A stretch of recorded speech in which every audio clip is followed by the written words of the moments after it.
Hello, welcome to another edition of On the Spot. I'm Christopher Taylor with My Astro Chris, and you're back on the spot with me. So today what we have is a 46-year-old female who's come to me with just some general information as she's requesting.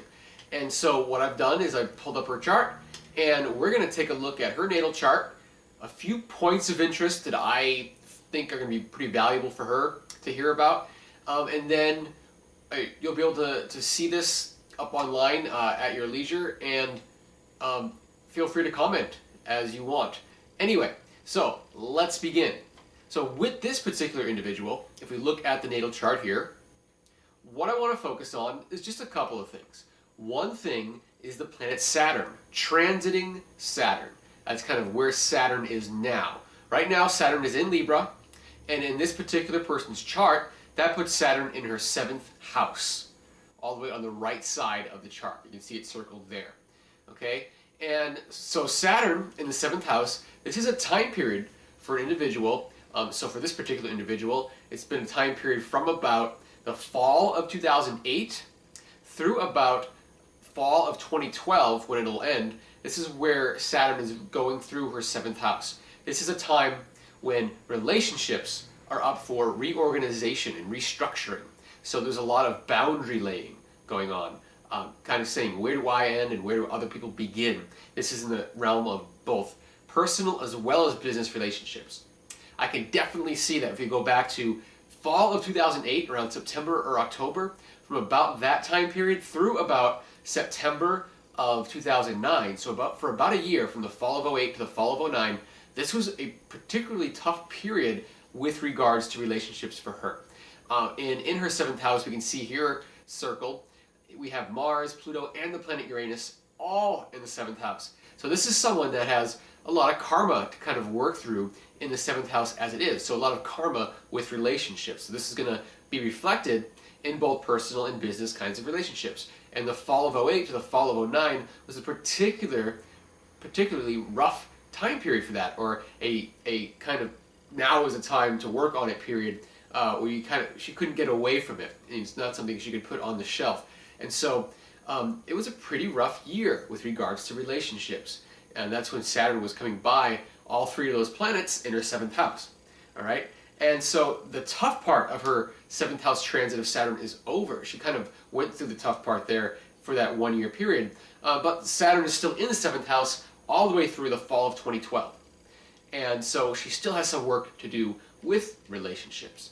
And with Venus, the ruler of Libra, which puts that basically as the ruler of the 7th house, in this case, that is now under an aspect from Saturn. It's called a sextile aspect. So this is an opportunity period for some restructuring of relationships, some positive input that she can do now for her life with regards to what she allows from people versus what, where her boundaries are with people, in other words. And so this started about November of 2010, and it will last through the summer of 2011. All right? So we're kind of right in the middle of that period. So Saturn is kind of holding the space with Venus. Now I want to talk about, on the other side of the chart, on the bottom left, the planet Jupiter, transiting Jupiter. It is shooting through Aries this spring, and it will actually enter Taurus in June. But during its trek through Aries, it's going to be making some pretty positive aspects to several of her planets and points in her chart. And so one of those is this Venus. And we can see the clump of planets up top, Venus, Mercury, and we can also see the Moon and the midheaven and the South Node are all right up there. And so this whole area is going to get swept with a trine aspect from Jupiter. Right now, as we speak, today is February 16th, 2011. As we speak right now, Jupiter is in a trine to her moon up there at the top of the chart. And so it's one of those kind of emotionally feeling good kind of periods. Some expansion of opportunities to feel, to feel good about certain things. So this could be a pretty decent couple of weeks for her here in the mid-February time frame. And as we go through the spring here, we're going to see that these planets are going to get hit. So if we think, if we just look at the planet Venus, for example, out of that pack, like I said, Saturn is holding the space for Venus right now. It's an opportunity period for building and rebuilding relationships for her. And then when June comes around, and this would be probably around late March, early April, this is going to be a significant time period that's going to jumpstart some things for her. This is a time period where there could be an opportunity to expand relationships, or there could be an opportunity to now perform the act of relationship in a different way for the first time after it has now been changed and restructured for her, that she's made some decisions about what she will allow and not allow, and now there's an opportunity to prove that she is going to behave in a different way with relationships. That's something that can come. That could be a business thing or a personal thing, whatever that may be.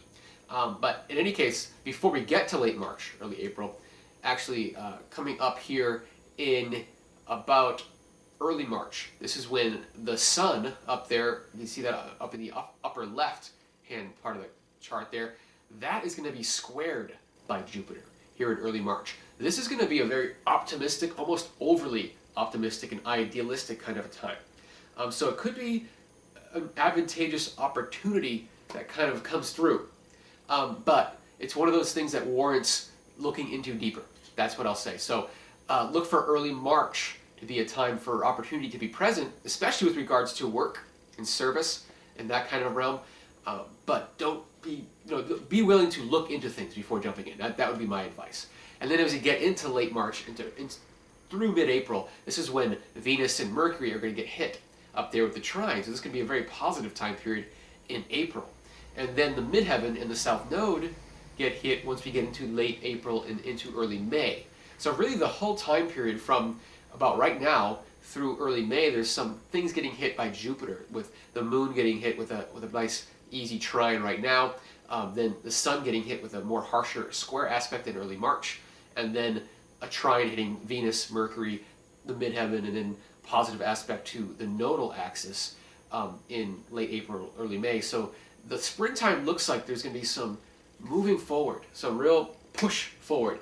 So if there's been any stagnation lately, this is an opportunity time for things to rapidly develop in a lot of ways. So I think the spring is going to be potentially pretty exciting for this individual.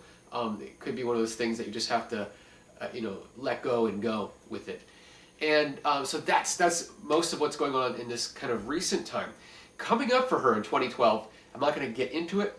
This would be a reading for another time. But the sun, the same sun up there that we just talked about, that is going to get hit by a conjunction by Pluto. So Pluto is going to be right in that spot where her sun is at 9 degrees Capricorn. And the planet Uranus, down to the bottom left, that is going to form a square in 2012. So this is going to be really 2012 through 2013, a couple of year period of deep restructuring on inner levels, real deep actualization of the true self coming out in ways that are going to require much different behavior from her than before. And Saturn the whole time will still be in the 7th house until, again, the fall of 2012. And so a lot of this positive things coming into the spring, there's going to be some tests next year in 2012, 2013 in that time frame. But in any case, that wraps it up for this time around. If you're interested in your own on the spot, be sure to contact me through my website, myaskjoechris.com, or if you're interested in a full reading, you can also contact me through that same website, and I'd be happy to set something up with you either in person in the Sacramento area or over the phone. Either way is fine. So thanks again for joining me, and we'll see you next time.